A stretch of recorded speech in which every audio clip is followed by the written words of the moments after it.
Aê, boa noite! Que lugar maravilhoso, gente. Estou encantada. Eu já morei aqui. Eu sou apaixonada, viu?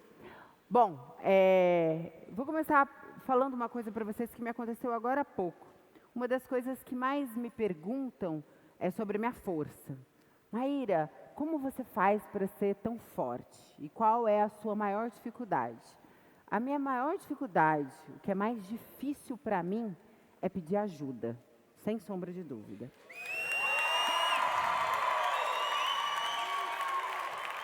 Um pouquinho antes de vir para cá, obrigada, meu amor.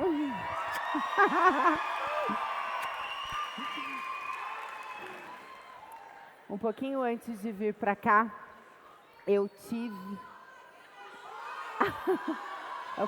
Tá baixo o som? Tá baixo o som. Vocês podem aumentar, por favor? Bom, um pouquinho. Uau! Começo de novo. Um pouquinho antes de eu vir para cá, como eu falei, a minha maior dificuldade é pedir ajuda. E um pouquinho antes de vir para cá, eu tive um problema pessoal. E é muito difícil quando você vai subir no palco, separar, deixar tudo fora do palco. E aí eu pensei, esse dia vai ser mais desafiador. Talvez eu não consiga entregar o meu melhor. E aí Deus falou comigo, pede ajuda, mas pede ajuda para mim, porque só eu posso te ajudar. E é nesse dia que vai ser a sua maior dificuldade, que na verdade é o seu dia de maior potencial. Porque nesse dia você não vai caminhar com as tuas pernas, você vai caminhar com a minha, porque eu vou te carregar no colo. Então eu quero começar falando para vocês que nos dias mais difíceis das nossas vidas, são esses os dias que a gente deve pedir ajuda a Deus. Porque a gente tem mania de ser forte demais e de fazer tudo sozinho, com a nossa força do braço. Só que não tem ninguém mais forte, mais potente, mais incrível, mais mágico que Deus. E quando a gente entrega os nossos problemas nas mãos dEle, Ele resolve tudo da maneira mais mágica e mais potente possível. Quando eu comecei a estudar sobre inteligência emocional, a primeira coisa que eu aprendi que fez toda a diferença na minha vida foi sobre o nosso cérebro reptiliano, que é uma coisa positiva, mas pode ser uma coisa muito negativa também. Eu vou mostrar aqui para vocês algumas coisas dos meus trabalhos, bem rapidamente, de antes e depois, de uma parte que você consegue visualizar. Ali a gente tem Larissa, Débora Seco, Cleo, alguns homens. Os homens eles emagrecem muito mais rápido do que as mulheres. Algumas mulheres, pessoas comuns, foram mais de 600 mil pessoas nessa minha história de trabalho. E o que eu mais percebi é que a maior dificuldade das pessoas não é emagrecer, é entender o que elas estão engolindo, porque a gente bota para dentro aquilo que a gente não consegue botar para fora. Então, a gente não come comida, a gente engole emoções. A gente come de tristeza, de agonia, de felicidade, de angústia, de raiva. Então, não é sobre o alimento que você está comendo, mas sobre o que você está botando para dentro e o que você não colocou para fora. E para você fazer essa análise do que se coloca para fora, o primeiro passo mais importante é você entender o que você está agindo por impulso, pela sua parte reptiliana do cérebro, e o que você está deixando chegar na frente de nova informação. Se você pensar do mesmo jeito que você pensava ontem, significa que você não evoluiu nada, significa que você não aprendeu nada. Então, mudar de ideia é libertador. Quando eu era criança, meu pai era muito severo, ele era desembargador, ele é falecido, mas ele era desembargador, e ele era muito severo. Então, eu não podia mudar de opinião, como se mudar de opinião fosse uma mentira. E quem não muda de opinião não evolui, porque pensa sempre igual. Quando você age por impulso, numa briga, por exemplo, que alguém grita, é o seu reptiliano que está te socorrendo. Ele pode ser positivo, mas ele pode ser muito negativo. E na hora do aprendizado, normalmente, ele é negativo. Ele é positivo quando eu jogo assim, de repente, e aí você pega, para não bater na tua cabeça. Isso é o seu reptiliano, agindo rapidamente. Ou quando uma criança vai cair, alguém vem e pega a criança. Esse é meu reptiliano, agindo rapidamente. Então, ele é muito necessário. Ele é necessário para que eu corra atrás de uma presa, quando eu era das cavernas, quando eu estava lá há milhões de anos atrás, ou para que eu fuja. Então, ele funciona. Mas hoje, quando eu quero aprender uma coisa nova, quando o meu marido quer me colocar um ponto novo sobre um pensamento dele, ou uma amiga, ou um professor, e eu tenho as minhas certezas absolutas, aí fica difícil de ouvir. Porque, normalmente, a gente quer ter razão, a gente não quer aprender. Nosso cérebro tem muita dificuldade de aprender. A gente perde muita energia aprendendo. A maior parte da nossa energia é o cérebro que usa. 30% da energia é o cérebro que usa. Ou seja, dormindo parada, eu estou gastando energia. Se eu ficar paradinha sem fazer nada, eu já estou gastando energia. Então, quando você for em qualquer lugar para aprender como esse, tenha o seu cérebro aberto e largue as suas certezas do lado.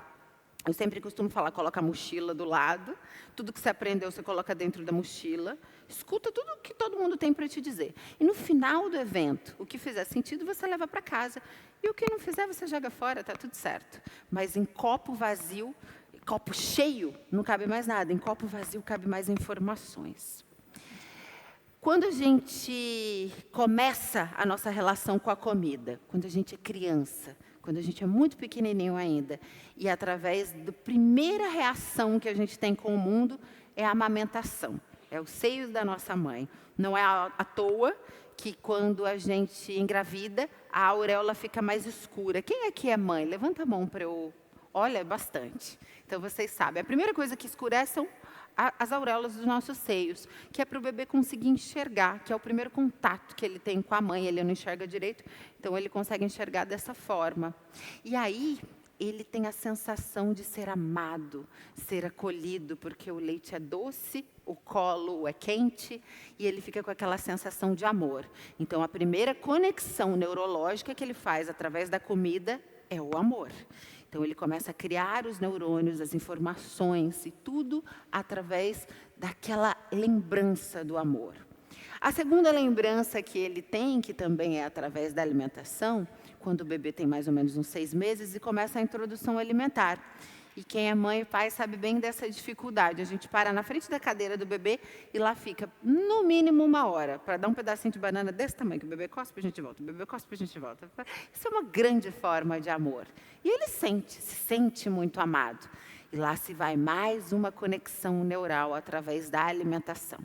Aí, um pouquinho mais para frente, vem as festinhas de aniversário. Salgadinho, cachorro-quente, pipoca e tudo que tem na festa de aniversário, com muita alegria. E aquelas conexões neurológicas vão se criando, vão se formando através da comida. Então, a comida me gera uma sensação de amor, de aconchego. Aí vem o Natal, vem o Ano Novo, vem a mesa cheia da casa da avó, do bolo, do macarrão, do pão e tudo que as vós fazem para a gente. Então, o que eu estou te dizendo é que, até os seus 10 anos de idade, todas as conexões neurológicas que você fez com a alimentação, através da alimentação, te geraram lembranças positivas e boas. É natural que, quando você tiver o seu primeiro problema, você queira comer. Então, você vai buscar, através da comida, aquela sensação boa do amor, aquele aconchego, aquele amor, aquela alegria, aquela lembrança que você tinha da festa, que nada tem a ver com a comida em si, mas você acha que tem, porque todos esses eventos te trouxeram essa lembrança. Então, você se torna uma pessoa compulsiva, você se torna uma pessoa ansiosa, porque você está sempre buscando isso.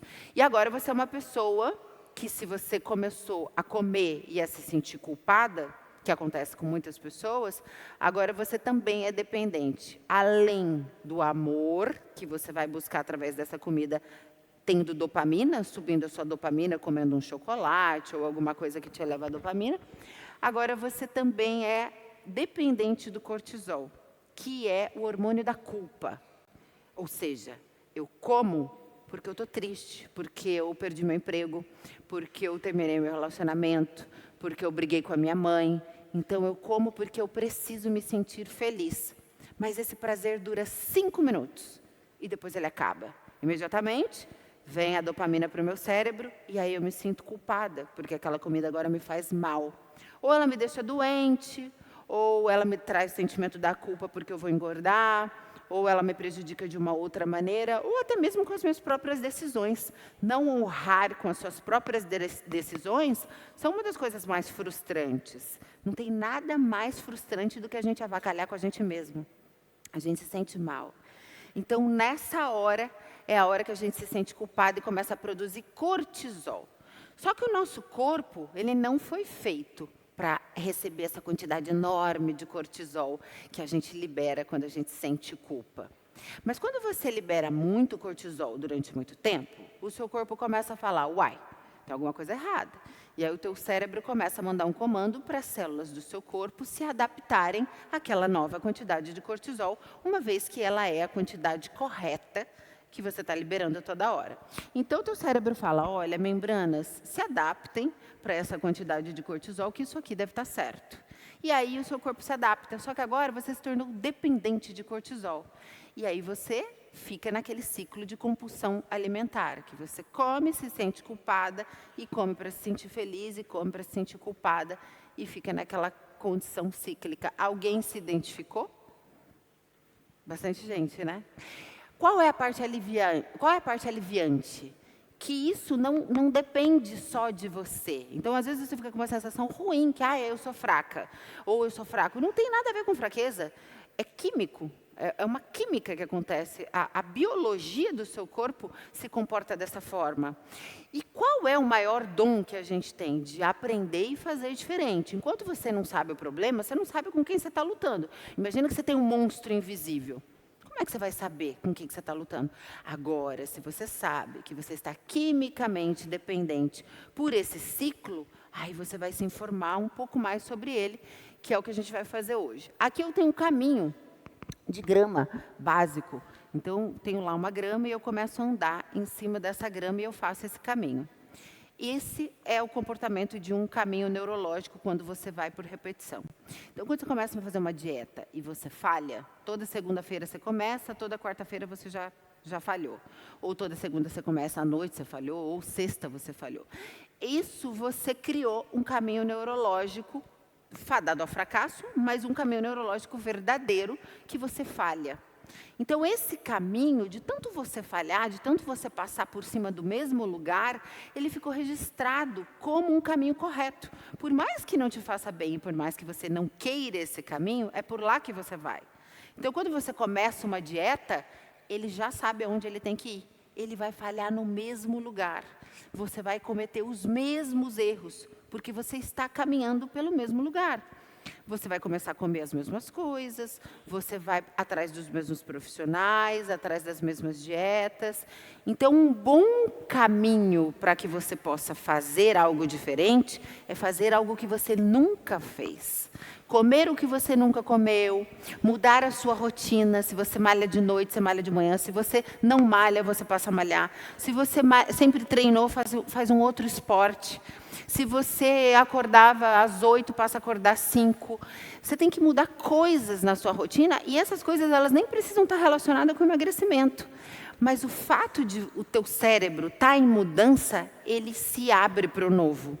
Então, por exemplo, o simples fato de você mudar o horário que você acorda e tomar o seu café da manhã num outro horário, faz com que você consiga seguir aquele café da manhã até o fim e não falhe. Porque o teu cérebro está criando um novo caminho. Então, você precisa passar por um outro lugar. Qual é o grande desafio quando a gente vai fazer um caminho novo? Machuca. É desconfortável. Então, eu estou aqui com um mato alto. Eu não tenho esse caminho ainda, é um mato alto. E eu também não tenho todas as armaduras necessárias. Então, eu vou passar no meio do mato, o mato vai bater na minha perna, eu vou encontrar aranha, eu vou encontrar cobra. Óbvio que vai me machucar. Mas eu tenho que passar, eu tenho que ser resistente, até que finalmente eu forme uma estrada. E quando eu formar uma estrada, aí vai ser fácil. Então a gente vai, a gente persiste, até que aquela estrada se forme e fique muito mais leve e muito mais fácil. Lógico que quanto mais rede de apoio você tenha, melhor. Por exemplo, aqui, a gente fala muito de network, porque se você está perto de pessoas que pareçam o que você quer parecer, que vivam dos mesmos princípios e dos mesmos valores, fica mais fácil. Se todos os seus amigos te chamam para tomar uma cervejinha e comer uma linguicinha, ou ir um rodízio de pizza, vai ficar muito mais difícil. Mas se você estiver cercado de pessoas que vivam do mesmo propósito que você, é mais fácil. Então, uma outra coisa legal de se fazer é você iniciar uma dieta e chamar amigos para fazer junto com você. Ou amigos, ou a esposa, ou o marido. Então, quando você muda o seu ambiente, fica muito mais fácil. Porque ou você muda o seu ambiente, ou o ambiente muda você. A verdade é que ninguém quer fazer dieta. Ninguém quer emagrecer. E quando você fala, eu quero emagrecer, você manda um comando errado para o seu cérebro. A partir do momento que você fala, eu quero emagrecer, o teu cérebro fala, quer nada? Ninguém quer emagrecer. Você quer ser magro, mas você não quer emagrecer. Quem aqui, por exemplo, gosta de ir para a Disney? Levanta o braço para eu ver. Bastante gente. E quem que gosta de fazer o caminho da Disney, de parar na alfândega, de fazer mala, de pegar avião e tudo mais? Ninguém, né? Por quê? Porque as pessoas gostam de estar na Disney. Elas não gostam de fazer o trajeto até a Disney. Ninguém gosta de emagrecer. Emagrecer é o trajeto. As pessoas querem ser magras. Elas não querem fazer o trajeto. Então, quando você diz para o seu cérebro, eu quero emagrecer, ele diz, não, não, não, não, não, não, não, não, não. Não quero, não quero, não quero, não quero. E aí fica mais difícil. Então, a gente também tem que dar o comando correto para a mente. Isso, por exemplo, é bem pouquinho que eu estou falando para vocês de PNL, que é uma programação neurolinguística. Tem a positiva e tem a negativa. Essa é uma negativa. Uma outra negativa é quando você entra num projeto de alimentação saudável e aí você começa, ai, que vontade de comer chocolate. Nossa, estou com uma vontade de comer uma pizza. Quem faz isso quando está de dieta? Lembra de um trem que quer comer e fica falando. Sabe o que acontece quando vocês fazem isso? Você está mandando um comando para o teu cérebro. Quando a tua boca fala, eu estou com vontade de comer chocolate, seu ouvido, obviamente, escuta, manda um comando para a tua cabeça, e o próximo passo vai ser você falhar. É a mesma coisa que acontece com tudo que você fica desejando demais, positivo e negativamente. Então, muito cuidado com o que se fala. Você tem que falar sobre o que você quer. E não sobre o que você não quer. Não fale que você está com vontade de comer pizza. Não fale que você está com vontade de comer chocolate. Não vai te ajudar em nada. Qual é a finalidade de falar? Então, a gente tem que falar mais sobre coisas que a gente quer. E isso, eu me refiro aos 3 portais que a gente tem, que são os 3 portais mais importantes de todos. 3 janelas da alma. Que se você conseguir controlar essas janelas da alma, você vai ter sucesso. Tanto no seu corpo, na sua saúde, quanto no seu físico, quanto no seu lado espiritual, quanto no seu lado financeiro, quanto nos seus negócios. O que significa esses 3 portais? Olhos, ouvido e boca. Por aí entram as maiores informações. Vamos começar pelos olhos, que é o portal da pornografia. A gente acabou de falar sobre a pizza. É uma pornografia para a nossa saúde física. Você está vendo e se debulhando com coisas que vão te fazer mal. Mas podia ser a pornografia sexual, que muitos homens têm problema no casamento por conta disso. É uma hiperestimulação que entra através dessa janela, que o próximo nível é a traição. Porque você está o tempo inteiro estimulando os seus olhos com coisas que supostamente, principalmente se você é casado, você não deveria estar estimulando. É a mesma coisa que acontece com a alimentação. Para que você vai ficar vendo daquele conteúdo se você não pode ou não deve consumir? O quanto aquele conteúdo entra em você, na sua alma, te desperta desejos. Se a gente fica olhando muito de uma coisa, é óbvio que a gente vai querer daquela coisa. Então, muito cuidado com o que você vê, com o que você assiste, com os filmes que você assiste, com os livros que você lê, principalmente com os conteúdos de Instagram. A gente fica hoje em dia zapeando no Instagram coisas horrorosas, conteúdos que não nos ajudam em nada, que colocam a gente para baixo. Tem uma maneira que a gente pode silenciar as pessoas. Então, às vezes, você não pode parar de seguir uma pessoa porque é teu amigo e tudo mais, silencia, para você não ver aquele conteúdo. Começa a olhar somente o que você quer. Mulheres, eu vou dar uma dica maravilhosa. Peguem o celular do marido de vocês. Vai no explorar. Vai ser horrível inicialmente, tá? Porque tudo que estiver entregando para o marido é o que ele está vendo. Aí você vai no explorar, os maridos estão me odiando nessa hora, né?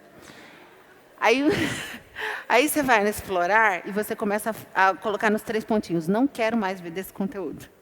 Não quero mais ver desse conteúdo. O Instagram do Tiago é meu. Só mostra o conteúdo que eu quero ver. Não tem erro.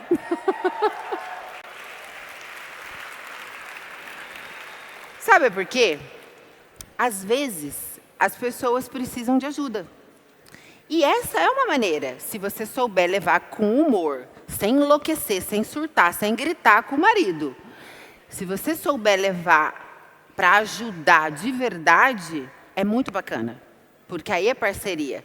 Porque, da mesma maneira que a gente tem dificuldade, às vezes, de dizer não para um pedaço de chocolate, às vezes o homem tem dificuldade de dizer não para alguns conteúdos. Ajuda você. Entra dentro do celular e ajuda, sem surtar, sem enlouquecer. Mas essa é uma maneira de você ajudar através desse portal. O outro portal é o daqui, da boca, da profecia, do mal e do bem. Aquilo que você fala é profetizado. Você fala, seu ouvido escuta, sua mente apega e vira uma ordem para o seu ser. O que você tem falado sobre os seus filhos? Esse menino é terrível, eu não sei mais o que eu faço com ele. Meu Deus, como ele é. E aí você está profetizando o mal para a sua família. O que você tem falado sobre você mesma? Eu não vou conseguir. Isso não vai ter jeito. Isso não é para mim. Isso não vai dar certo. Cuidado com o que você fala. Você é a maior profeta ou o maior profeta da sua vida. E cuidado com quem você anda e com o que você escuta também. Porque não é só o que se fala, mas o que se ouve. Às vezes a gente tem pessoas por perto, a nossa mãe, os nossos amigos, e eles são os nossos piores inimigos. Porque a mãe da gente às vezes fala, minha filha, isso não vai dar certo. Não, deixa isso para lá. Uma coisa que eu costumo falar bastante, que eu acho bem interessante, que tem a ver com o que se ouve, é sobre o estupro alimentar. Eu estou casada, e aí o meu marido ou a minha melhor amiga, que quer meu bem, que eu tenho certeza absoluta que me ama, me chama para jantar. E a gente sai junto para jantar. E a gente chega no jantar e a pessoa fala, come petit gâteau? Aí eu falo, obrigada, amiga, ou obrigada, amor, eu estou de dieta. Larga de ser chata, come um pedacinho, não custa nada. Não, obrigada, eu não quero, eu estou de dieta. E assim, foi difícil para eu decidir fazer uma dieta.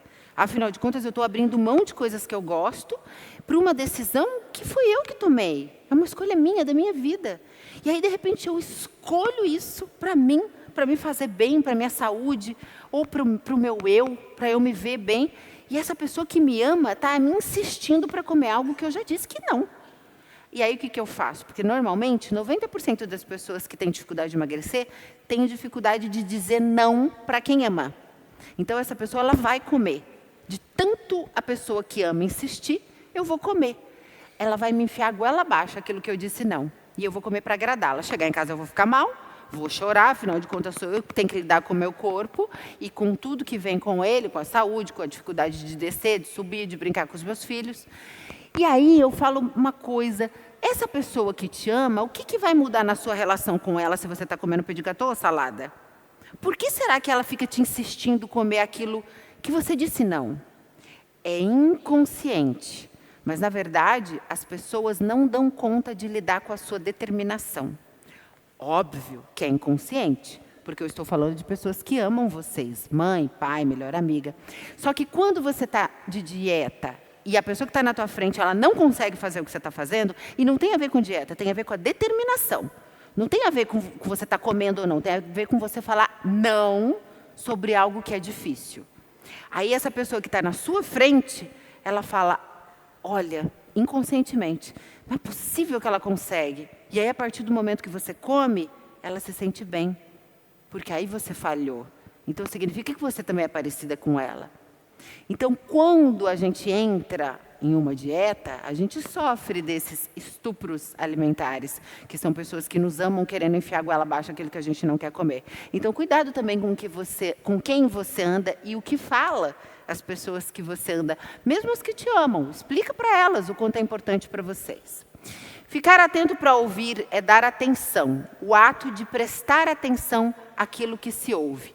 O que você tem prestado atenção na sua vida? O que você tem dado atenção? Você quer parecer com aquilo que você tem dado atenção? Você quer ser aquilo que você tem dado atenção? Você quer partilhar ou compartilhar daquilo que você tem dado atenção? Ou você tem dado atenção a bobeiras, a futilidades, a coisas que não te levam a lugar nenhum? Presta atenção, isso é importante. E fora tudo que se fala, e se escuta e se vê, tem o que se pensa, que aí é um outro passo. Mas o Umemoto era um japonês que fez um experimento. Ele colocou em vários tubos de ensaio, de milímetros de água, frases, palavras, e colocou uma intenção na palavra e escreveu também. Escreveu, por exemplo, em um deles, amor, em outro deles, ódio, em outro deles, mal, inveja. E ele descongelou, primeiro ele congelou isso, para entender de que maneira essa água ia se condensar. E descongelou, para entender como essa água se comporta através da palavra e da intenção do pensamento, do amor, do ódio, da mágoa. Só que o nosso corpo, ele é muito mais água do que qualquer coisa. E se o nosso corpo é água, e esse experimento ficou comprovado que a água tem um poder gigantesco, que tipo de mal a gente está fazendo para o nosso corpo? Presta atenção em como fica a palavra verdade quando é condensada. Olha a diferença para a palavra você me enjoa. Olha a diferença para a palavra amor e gratidão, como ela fica de uma forma cristalina. Mal, fica um buraco, um vazio, que é o mal que a gente causa a nós mesmos quando a gente sente mal do outro, quando a gente não perdoa. Quando eu não perdoo o outro, sou eu que me prejudico. O outro não está nem sabendo se eu estou perdoando ou estou deixando de perdoar. Quem carrega essa bigorna sou eu. E esse mal, esse preto, é dentro da minha alma que vai afetar. O que você tem levado para o seu corpo? Como você tem condensado as moléculas de água de dentro do seu corpo? O que você tem pensado sobre você e sobre as pessoas? Porque o câncer é um buraco negro do mal que a gente causa dentro da gente mesmo. O meu pai morreu de câncer e foi assim que eu comecei a minha história no Seca Você. Há 12 anos atrás eu tive um câncer de tireoide e eu mudei completamente a minha vida através da alimentação. Depois o meu pai teve um câncer, o médico deu 3 meses de vida para ele, a gente mudou toda a alimentação dele por saudável, ele viveu 3 anos a mais. E depois ele morreu de ataque cardíaco porque o tratamento é muito forte. E desde então eu dedico a minha vida a falar para as pessoas que não tem nada a ver com o peso que elas têm ou com a estética do corpo delas. Tem a ver com o que elas botam para dentro de sentimento, de desrespeito com o templo, porque o nosso corpo é o templo que Deus nos deu para cuidar. Quantos anos de vida você teria se você honrasse tudo que Deus te deu? Vamos supor que Deus tivesse te dado 120 anos. E a cada, entre aspas, porcaria ou coisa errada que você come, você diminui o seu tempo de vida, porque é isso que você faz. Como é que você acha que Ele, como pai, está lá em cima olhando você, jogando fora alguns dias, alguns meses, alguns anos de vida que Ele te deu? Como que você se sente se eu te disser que você tirou 10, 20 anos de vida da sua vida na vida do seu filho? Você quer viver menos ou mais com o seu filho? Então não é sobre o que se come, é sobre o respeito que se tem com a vida que Deus nos deu. O nosso templo é nossa responsabilidade de honrar a vida que Deus nos deu. Tem um escritor dos Estados Unidos que morreu aos 30 anos. E ele escreveu um único livro, muito bonito, E no final desse livro diz: eu tinha uma mensagem incrível para passar, mas matei o meu cavalo e não posso passar a mensagem. Cuidado com como você diminui o seu tempo de vida, porque você vai ser cobrado e não vai ser pouco. Eu encontrei na Bíblia uma passagem muito interessante, que é isso aqui. No seu livro foram escritos todos os meus dias, cada um deles escritos e determinados enquanto nenhum dia havia. Se você olhar para a mente, para a cabeça e para o que eu acabei de falar, porque a Bíblia é atemporal e Deus fala antes de tudo acontecer e antes que a gente aprenda, inclusive, sobre física quântica, e você colocar no lugar do livro a sua mente, funciona muito bem. No seu livro, ou seja, na sua mente, foram escritos todos os meus dias, cada um deles escritos e determinados, enquanto nenhum dia havia. Ou seja, o que eu penso hoje determina o meu dia de amanhã. O que eu penso sobre mim, sobre os outros, determina o meu futuro. O que você tem pensado sobre você mesmo? Se as suas palavras te nutrissem, você estaria nutrido de quê? Se os seus pensamentos te nutrissem, você estaria nutrido de quê? Nós nos prejudicamos com ideias erradas de nós mesmos. E com que frequência você se prejudica? Esse é meu trabalho. Eu não trabalho com antes e depois de corpo físico. Eu trabalho com antes e depois de alma. Eu trabalho com antes e depois de mudança. Lógico que a gente vê uma mudança física também. Como vocês podem notar, essa é uma mudança física. Esse é meu marido, digníssimo. Conheci o deuso grego assim. E hoje ele está assim.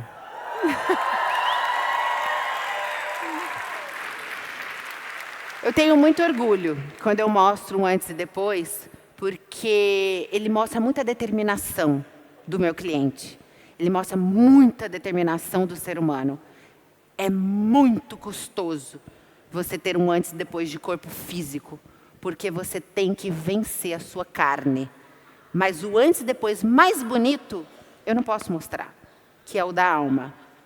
Então eu queria dizer para vocês que este meu trabalho, ele não é meu. Toda honra e glória é de Deus.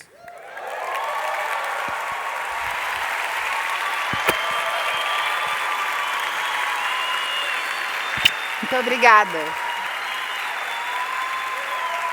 Muito obrigada.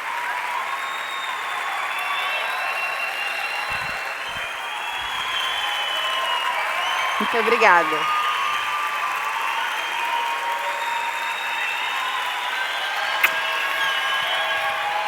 Faz barulho, faz barulho, faz barulho! Obrigado.